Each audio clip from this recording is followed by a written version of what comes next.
வணக்கம், இது crime time. நான் பாலவேல் சக்கரவர்த்தி. விபத்தில் நடிகை உயிரிழந்த துக்கத்தை தாங்க முடியாமல் அவரது காதலரான தெலுங்கு சின்னத்திரை நடிகர் தற்கொலை செய்து கொண்டார். தெலுங்கு கன்னட சீரியல்களில் கணவன் மனைவியாக நடித்தவர்கள் உயிரிழந்த சோக சம்பவத்தின் விவரம் இதோ. கன்னடம் மற்றும் தெலுங்கு தொலைக்காட்சி தொடர்களில் நடித்து புகழ் பெற்றவர் பவித்ரா. ஹைதராபாத்திலிருந்து பெங்களூருக்கு காரில் வந்த பவித்ரா சாலை விபத்தில் சிக்கி கடந்த 12ஆம் தேதி பரிதாபமாக உயிரிழந்தார். பவித்ராவின் இழப்பால் அவரது நண்பரும் தெலுங்கு சின்னத்திரை நடிகருமான சந்திரகாந்த் கடந்த சில நாட்களாக சோகத்தில் இருந்து வந்துள்ளார். இந்நிலையில் வெள்ளிக்கிழமையன்று அவரது இல்லத்தில் நடிகர் சந்திரகாந்த் தூக்கிட்டு தற்கொலை செய்து கொண்டார். நடிகை பவித்ராவும் நடிகர் சந்திரகாந்தும் காதலித்து வந்துள்ளனர்.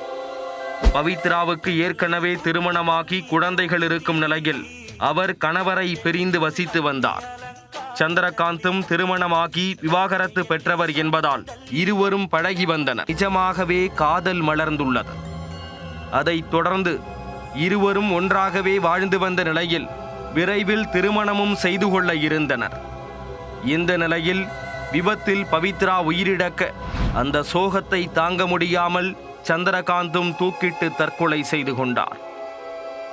5 நாட்கள் இடைவெளியில் இரு நடிகர்கள் உயிரிழந்த சம்பவம் கன்னடம் மற்றும் தெலுங்கு சின்னத்திரையில் சோகத்தை ஏற்படுத்தி உள்ளது.